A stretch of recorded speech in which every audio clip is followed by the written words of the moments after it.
Alors, ouais, on a eu pas mal de questions par rapport à ça. Parce que quand on dit vegan, on pense à quoi tout de suite? Protéines de soja. Et on pense tout de suite à ça. Ouais, tout à fait. Ouais, Voilà. En général, c'est c'est la plupart normal. des gens pensent ça. D'ailleurs, je le vois, Natacha qui, elle, commence justement petit à petit à vraiment être quasiment 100% vegan, mange beaucoup de soja. Ouais, Beaucoup, tout à fait. beaucoup. Voilà. Parce que voilà, t'as les steaks qui Tout à ressemblent fait. à la viande à base de soja. Enfin, donc Tout à fait. finalement, ça te permet de faire un peu la transition Tout et à fait. voilà, et de pas avoir l'impression de tout couper d'un coup. Tout à fait. Donc, voilà. Alors, mais il y a quand même une question qui se pose par rapport au soja, c'est que apparemment, ce qui se dit, et il y a eu quelques études là-dessus, comme quoi, dans le soja, il contient pas mal de phytoœstrogènes. Donc, en gros, ce serait voilà. Donc apparemment, il y en a beaucoup qui disent ne devenez pas vegan parce qu'en gros, vous allez produire trop d'œstrogènes et donc, qui dit trop d'œstrogènes dit du poids en Ouais. plus, qui dit à moitié déprimé, enfin bon, etc., etc. Ouais. On passe les détails. Mais Ouais. alors, qu'est-ce que tu penses, toi, de cette question-là? Est-ce que pour toi, est-ce qu'il y a un réel danger par rapport à la consommation du soja, par rapport aux phytoestrogènes ou pas? Et voilà, Tout enfin, à fait. dis-moi un peu ce que tu en penses. Ok.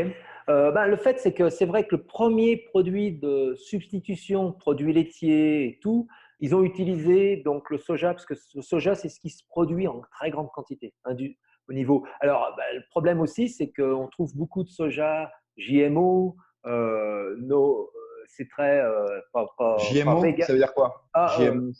mince, GMO, c'est pas le même. C'est quand ils font OGM, OGM. OGM, voilà. Ça, c'est ouais, Voilà, ok. OGM. Voilà, Ok, en ok. français, c'est Ok. OGM. OGM. Ok. Et donc, bon, et les produits laitiers, quand ils ont tendance, les premiers aliments qu'ils ont utilisés, c'est l'aliment qui avait le plus, hein, c'est ce qu'ils donnent aux animaux, c'est le soja. Donc, mais ce qu'il faut voir, c'est que ce n'est pas la seule source de protéines.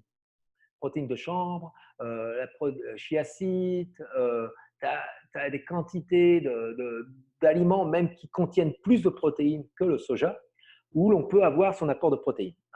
Important. Donc, il ne faut pas s'arrêter qu'à cela. Même quand je suis passé en France, j'ai vu qu'il y avait pas mal de lait végétal, même plus, il y avait Ah beaucoup oui, plus de choix.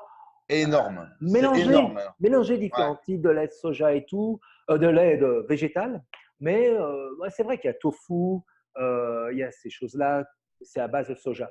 Ce qu'il faut voir avec phytoestrogènes, là, j'ai lu pareil. J'ai lu des recherches et ça, ce qui se passe, c'est que phytoestrogène, ces molécules oestrogènes, c'est similaire à notre oestrogène, molécule oestrogène, mais il y a des différences. C'est pas la même chose au niveau moléculaire. Donc, Ok. ça va pas générer les mêmes problèmes que l'oestrogène, parce que ça n'a rien à voir. D'accord. C'est pas de l'oestrogène. Ce C'est que pas je le truc. comprends, c'est que c'est pas parce que tu manges beaucoup de soja que ça aura forcément une incidence sur ton taux d'œstrogène Non. sanguin, par Ah, exemple. bien au contraire. Il y a des études qui ont Ok. prouvé le contraire. Parce que ce qu'il faut voir, c'est que là, l'oestrogène que tu trouves qui est proche, qui est exactement le même, c'est l'oestrogène qu'on trouve dans le lait. Augmentation. Là, ouais, ça crée des problèmes. Des problèmes de prostate, cancer, il y a des corrélations qui se sont faites. Au niveau de phytoestrogène, les structures moléculaires de phytoestrogène est similaire, mais ce n'est pas l'oestrogène. Donc, ça va pas C'est pas. non, D'accord. mais ce qui va se passer, c'est que ça va occuper les récepteurs d'oestrogène que l'on a, et donc ça va limiter la quantité d'oestrogène que l'on peut avoir par rapport à ça. Parce que en fin de compte, c'est une molécule inactive d'oestrogène, phytoestrogène, qui va occuper les récepteurs. Donc, si les récepteurs sont occupés avec ce phytoestrogène, les Il ne va molécules pas en produire. d'oestrogène, voilà, l'oestrogène que l'on a vont pouvoir se connecter. Donc, il va y avoir une diminution de quantité d'oestrogène. Donc, au contraire, les études ont prouvé un petit peu cela. Alors, pareil, hein, il y a des études qui peuvent se contredire. Pareil, quand on regarde des études, quand on regarde des médecins qui parlent de certaines choses, faites des études sur les centres de recherche, pour qui ils travaillent, qui les finance. Exactement. Suivez l'argent, c'est l'intérêt. Donc, bon. Exactement, exactement. Bon. D'ailleurs, quand on a fait le live sur les produits laitiers, on a parlé de ça. On a dit, On a parlé de ça. Je ne veux pas le dire dans la vidéo parce que je n'ai pas envie d'avoir un procès au Ouais, cul non plus. ouais, Mais en tout cas, voilà, on le dit aussi dans la vidéo que bah, voilà, il y a beaucoup de lobbies qui financent une grosse partie bah, des instituts de recherche, ouais, etc. Et donc, forcément, ils ne vont pas aller à l'encontre du lobbyiste alors que c'est ouais, son principal financeur. ouais. Comme Ouais, les associations de diabète aux États-Unis, toutes ces associations de santé aussi qui sont financées par ces lobbyistes ou ces mouvements écologiques, Greenpeace et tout. Ils ont un gros financeur, donc ils ne peuvent pas vraiment perdre. Là, il y a deux vidéos, c'est Cowspiracy et What the Health. C'est deux vidéos que tu pourras avoir. Là, ils je expliquent mettrai en vraiment très lien. bien. Et ils montrent les papiers, la quantité d'argent qu'ils donnent et tout. Ce n'est pas le fait de le dire, hein, c'est le fait de, Ouais. officiellement, c'est de montrer. C'est ce qui se passe. Donc, il faut faire attention. Donc, si on doit clôturer cette question-là, c'est-à-dire que donc pour toi, il n'y a pas de réelle incidence Non, entre une consommation plus élevée de soja et des œstrogènes au taquet dans le sang. non, En ben, gros, il y a pas de réelle corrélation entre les deux. moi, ce que j'ai pu constater, pas qu'une fois, pas qu'avec une seule personne, et avec des papiers qui ils montraient plutôt le différence, parce que c'est les mêmes questions que l'on a, ou les mêmes préoccupations par rapport à une alimentation végane, on l'a aussi ici. Hein. Donc, là, c'était assez clair. Ils expliquaient Bon, au niveau des récepteurs, au niveau, au contraire, le taux d'ostrogène avait tendance à diminuer, ce qui était bon pour diminuer les plutôt. risques de cancer prostate, bon, tous les problèmes cancer du sein. Et les gens rigolaient un petit peu parce que c'est vrai que les produits laitiers qui mais là, on n'en parle pas. Donc, ça c'est.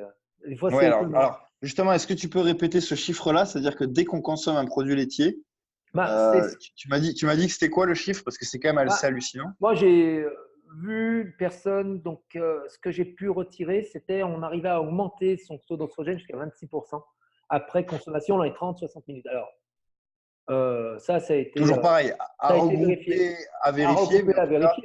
Non, mais j'ai vu, donc cette information est revenue plusieurs fois avec différentes personnes qui parlent de l'alimentation et de la santé par rapport à problèmes de cancer, problèmes de prostate. Donc ça, c'est venu plusieurs fois avec des comptes rendus de recherche. Donc je pense que c'est vérifiable, mais pareil, faites votre propre ok. recherche, recherchez l'information. Puis, il faut savoir aussi que il n'y a pas que les protéines ne sont pas que dans le soja. Hein, donc, Non, non, voilà. non. Et puis, je pense que manger du soja tous les jours, au bout d'un moment, ça doit bien Non, au bout d'un non, moment, ça voilà. devient un petit peu rabarbatif. Puis tu as des algues, par exemple, spirulina, chlorella. 100 grammes de spirulina, c'est 100 grammes de spirulina, c'est 57 grammes de protéines. Ah, c'est énorme, Alors, c'est énorme.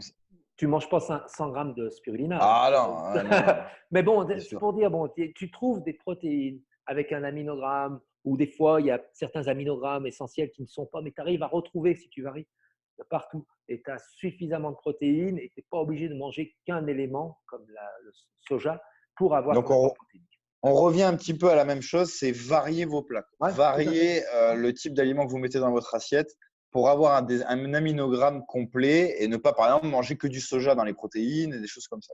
Tout à fait. Puis Voilà, c'est en plus fait, marrant. c'est C'est plus OK. agréable d'avoir une alimentation Tout à fait, variée que d'avoir toujours le même type d'aliments tout à fait, dans son tout à assiette. fait. Bon, bah OK. Allez, ça, on plie. Rempli, bon. Euh,